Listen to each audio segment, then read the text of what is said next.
Hi, everyone. We'll wait for another 30 seconds or so, and then we'll start.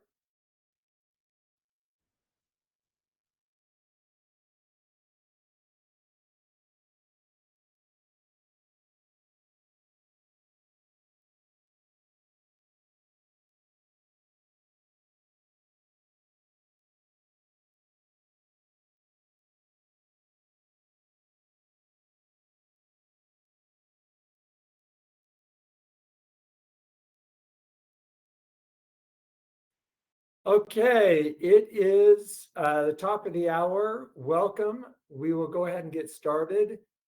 For those of you who are new to the webinar, my name is Ben Driggs. I'm the president of Navigate Financial, and we hold these monthly webinars to talk about the various topics of the day and to help as many people as possible with their finances, giving them some ideas, some tips, some context. So as they go about their financial planning, they have a good sense of things. I'm joined behind the scenes by my colleague DJ Bassett. He helps a lot, and he's set up this webinar. So thank you very much, DJ. We have a lot of people on the call today. We're going to be talking about 2025, looking ahead, what the what the markets are indicating, how the economy is shaping up, post-election, the effects of the election on domestic markets as well as international markets. And at the end of the day, we hope you'll take a few things, maybe it will give you some more, better perspective as we head into the new year. So a couple of housekeeping things. If you have any questions, just put them in the chat, and then I will check once in a while to make sure we're answering questions. We usually have a few questions each time, so that's terrific.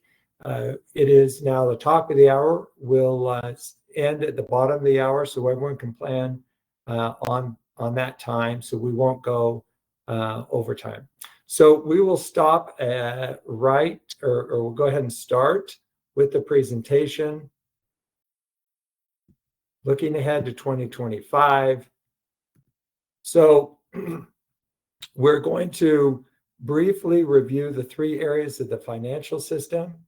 Then we are going to spend the bulk of the time today looking at the economic outlook, and then what do we do in light of that. So as a reminder, we talk about this often, and I think it's really helpful to remind everybody at the end of the day, if you don't know a lot of things about finance, it's not your thing, investing, it's all confusing. It is important to understand that there are three areas of the financial system. The cash markets, that's your banking system, and that's interest rates. We want to be thinking interest rates, that's your safe money, conservative money. The bond market is also less volatile than stocks, so safer, more conservative. And the last one is the stock market. And each of these has their place in the financial system. Sometimes it's best to be in stocks and bonds and cash, respectively. So one thing I want to point out is if we can correctly identify ahead of time and project where the best area of the market is going to be, that will have more impact on our portfolio's return than anything else, basically everything else combined. So for instance, a year ago, if we knew that this year was going to be a great year for US stocks, then that one decision, we'd say, okay, we're going to put all of our money in US stocks. It doesn't matter if we have big companies, small companies, those are little tweaks, but if we got that right. And a couple of years ago, if we knew that stocks and bonds would crash and we just put our money in cash, that one decision is more important than, do we do a CD or we just keep it at the bank or whatever. So those are the areas of the financial system. So let's talk about the outlook. We're going to cover about maybe 6 or 7 big topics, starting with the GDP, the gross domestic product. That is an indicator of the economy's overall strength. So global strength estimates are rather ordinary. We've returned to kind of humdrum. That's good. It's not great. It's not bad. So I think everybody is coming off the COVID, the disruptions over the last few years. Things are kind of calming down to historical averages, which I think is good. The markets like that, investors, companies like that, etc. Interestingly, the United States is projected to grow at a slower rate. So if you look at this bar, the G20 is the group of 20. Those are your kind of 20 biggest economies in the world. Here, this is a ranking. This is last year. The first column is 2024, 25, 26, I think. But you can see that the average is 3.3, 3.3, 3.2. That's a very typical growth rate for an economy. Interestingly, you can notice that the United States, 2.8, 2.4, down to 2.1. So we're having a deceleration in the United States relative to average. And so kind of keep that in mind. Investors are thinking ahead and they're saying, how does the United States look in 2025 or 2026? Because it's important to remember investing is about a year in advance. So we're making decisions now based on what we think is going to be happening a year from now. And if we can correctly identify that, then we're in good shape. So the markets are factoring in already that the United States is slowing down for better or for worse. So let's talk about the labor market. And that's going to be unemployment. Unemployment rate is slowly ticking up. Workers have less strength than they have in the last couple of years. Now you can see here this aberration in 2020 with COVID. This dates back to 2000, mid 2000s. So if you look in 2008, there's a shot up unemployment, the Great Recession, and then that came down over the next many years. It hovers down there kind of at a low, 4 or 5% rate. COVID will excuse that. And then we're starting to see, if you look closely over the last year, starting to inch up, but not a big concern at this point. This is a closer look in the last year. We're seeing it increase about 1% over the last year.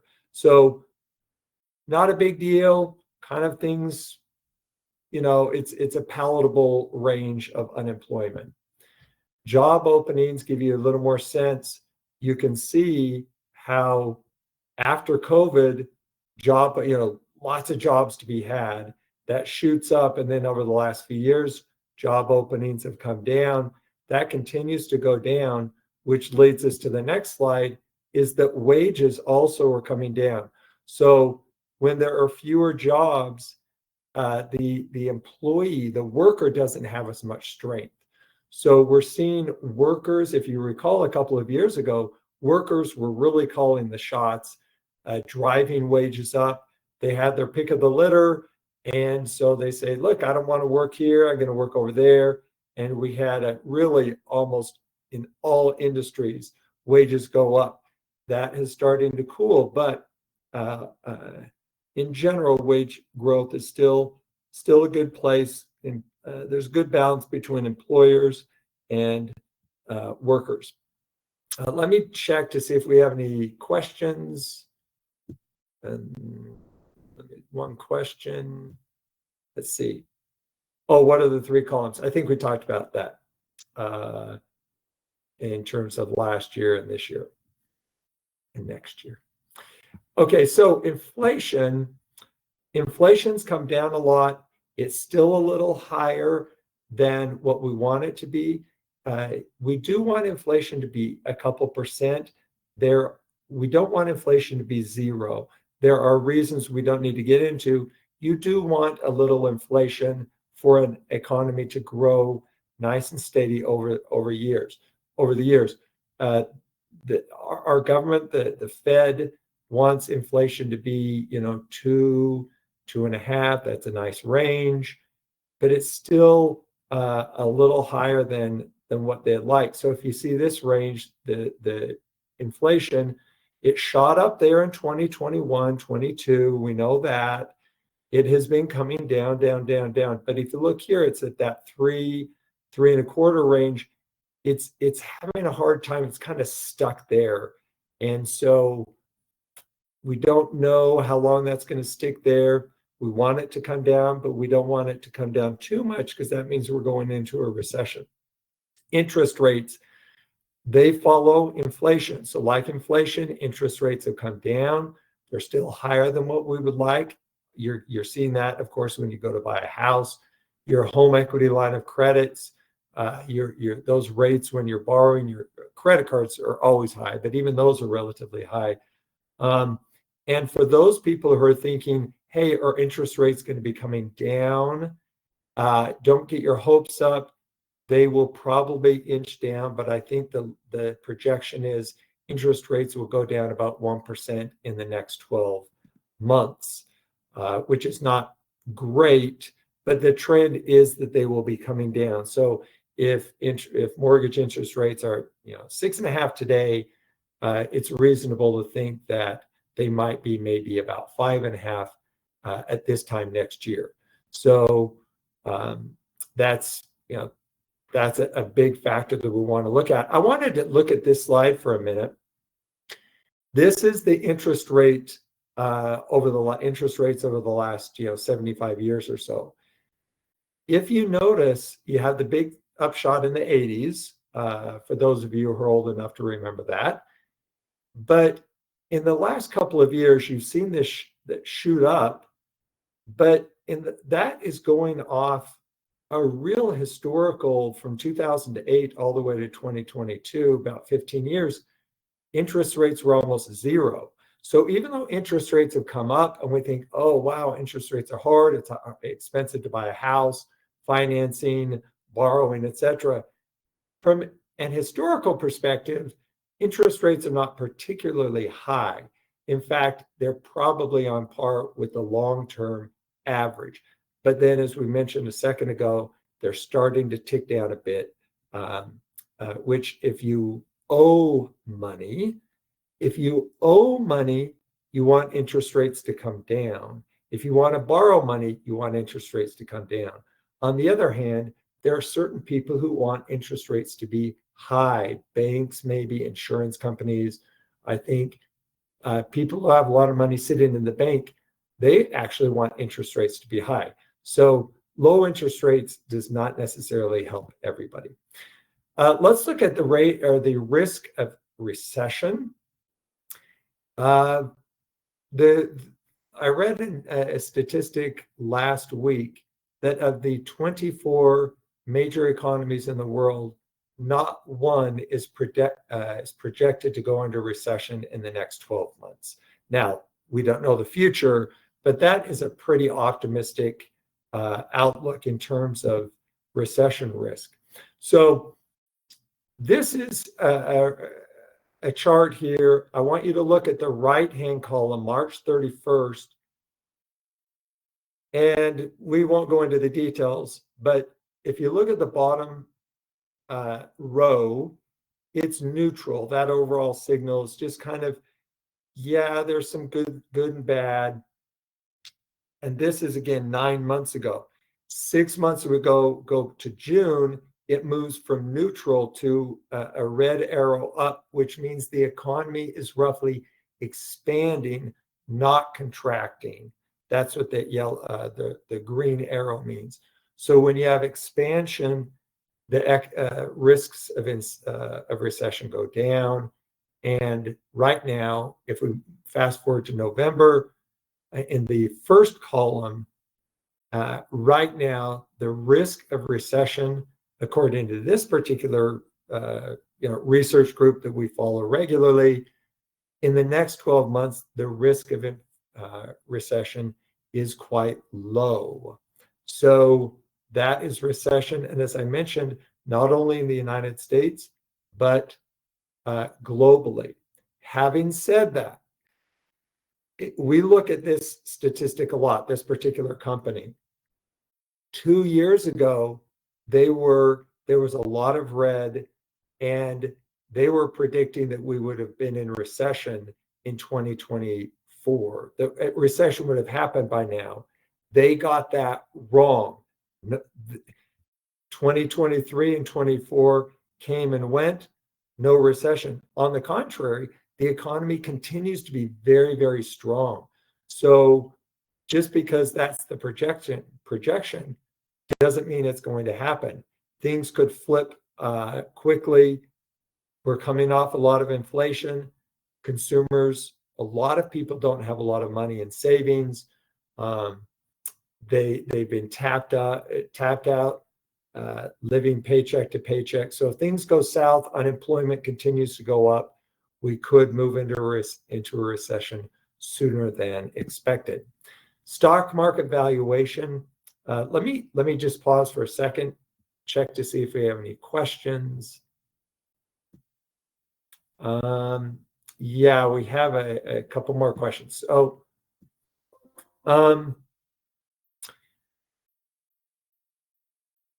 the question is, how does the Trump administration play into 2025? So the general thinking is that Trump is more inflationary than not. And so if Trump is and there are probably three reasons. Tariffs tend to be inflationary. Deporting, Trump talks about, hey, we're going to deport people. That is going to make the labor market tighter. That is inflationary. And there's one more off the top of my head I'm forgetting, but there's another big one. I think it's maybe the corporate taxes coming. I can't remember. But overall, the thinking is Trump is slightly inflationary. If that happens, then interest rates will probably stay higher for longer because interest rates follow inflation. So that's a very good question. Does your outlook or opinion change for someone nearing retirement or a younger person? Not too much. Even if you're nearing retirement, your money, your investments tend to be long term. So say you're 65, you're still needing to grow your money. You still have some money saved in investments. Or if you're 25, you're still thinking about, is now a good time to be aggressive or conservative? So it's always a good time to invest. Obviously, it's a good time to save, or there's never, it's always a good time to save, right? But how you invest is the question of the day. Should we be aggressive, or should we be conservative and cautious, or should we be somewhere in the middle? And right now, I think we're in a very neutral state. And that is what you're going to get overall from this presentation. I think you'll walk away thinking, we're in a pretty decent shape right now. And so if you tend to be aggressive, if you're younger, if you have more time, you should feel comfortable taking a little more of an aggressive approach. But if you are a little more pessimistic, perhaps take a more cautious approach. Great question. We'll go back to the presentation on the stock market valuation. Arguably, the stock market as a whole is overpriced compared to historical averages. So if we go back to 1950, this is one chart. There are many, many ways to evaluate how the stock market is valued. And in general, we want to buy low, sell high, right? So the best time to be investing, if we look here, look to 2008, see how the markets really collapsed in 2008. They were undervalued. It's a great buying opportunity. If you go look at the chart today, strongly overvalued. So your prices are very high today. In general, that is bearish. Ideally, we don't want to be going hog wild at this stage of the game. We want to be a little more cautious. It's over time, stock prices even out, averages, the regression to the mean, right? You kind of go to your average long-term return. So when we're overvalued for a long period of time, eventually those prices come down. There are natural rates of return for the stock market, for companies, for growth. So this chart, though, is a little misleading for a couple of reasons. First of all, it says right here, valuations are really strong, a lot overvalued. A lot of that is attributable to some of the big growth companies, Amazon, Google, Tesla, Microsoft, Nvidia. So these companies are really, really expensive right now, but they're also growing their profit by a lot as well. So even though the valuations are very high, they're very expensive, one can argue that they are justified by their high price because their future and their profitability is so strong. So that's one reason that this chart might be a little misleading. Another reason is that the top, I think, 10 companies in the United States are attributable to 20% of the entire world stock market. So they have a disproportionate impact. So while they are really, really expensive, you look at 99% of the other companies out there in the world, they're not necessarily that expensive. So I don't think that high prices are a big concern as much as this chart would indicate. Having said that, keep in mind that when companies have really big growth, like we'll say Nvidia, or Nvidia is just growing and making lots of money for its shareholders. It's difficult for companies to continue to grow at really high rates over time. We have many, many examples throughout history where companies have just grown. Eventually, they slow down. You can't grow 25% forever. There are lots of reasons why those things eventually slow down. So I think that does give pause. So you're hearing kind of mixed messages on the stock market valuation debate. Questions, we'll hop onto those. Let me just check.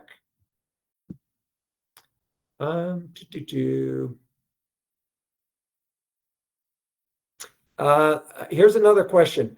Does a strongly overvalued stock market mean it is due for a crash or not necessarily, since a recession seems not to be on the horizon based on other statistics? I think we talked about that. It's a good question. So this relates to, it's a good question. A little tangent here. Very roughly, investors fall into two schools of thought. Some investors, and I'm going to call those traditional buy low, sell high investors, they tend to be patient and wait for buying opportunities. They would not be buying today because they say, gosh, overall, things are pretty expensive. It's hard to find stock price, companies at a good price. I'll be patient, I'll be conservative, and I'm going to wait for things to tank.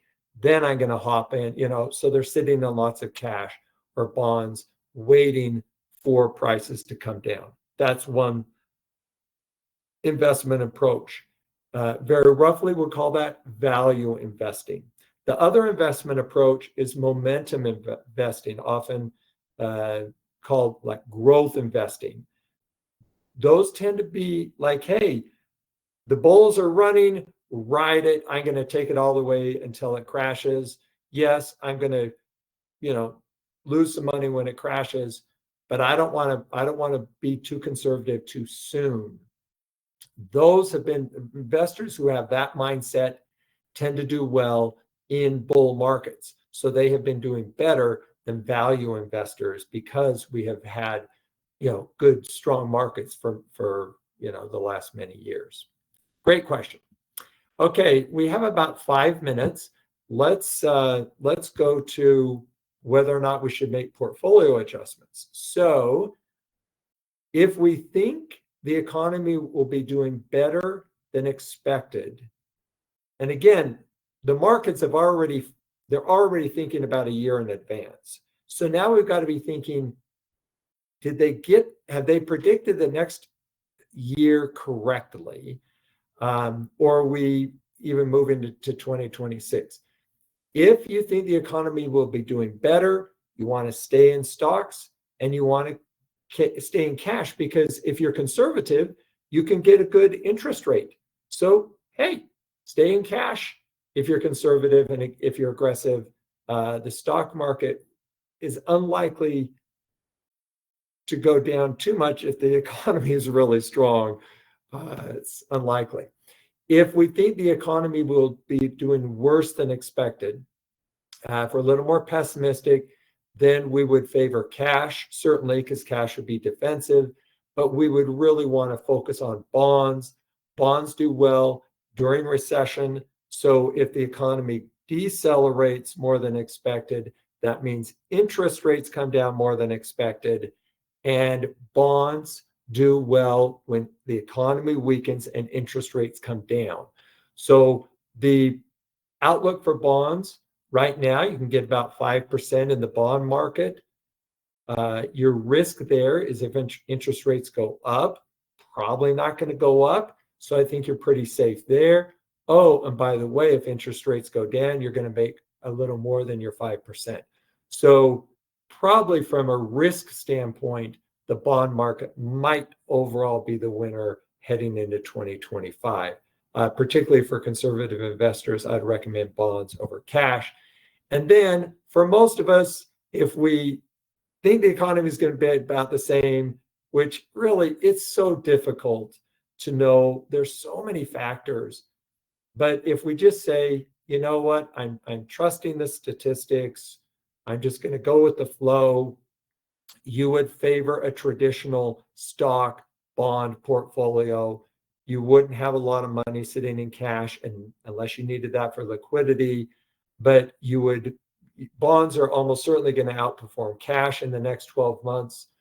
And stocks right now, are positioned to have a nice run next year. But again, 12 months ago, the projections were stocks were going to be up about 5%, and they've tripled that, quadrupled that, right? So stocks have done a lot better than expected.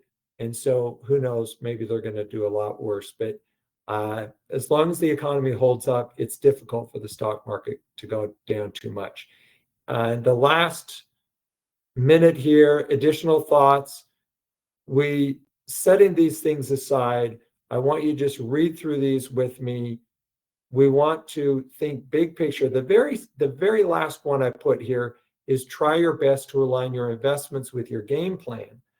But I intentionally put this at the bottom because before we think about investing, I want to put my money here, or should I invest in that, or should I be aggressive or conservative?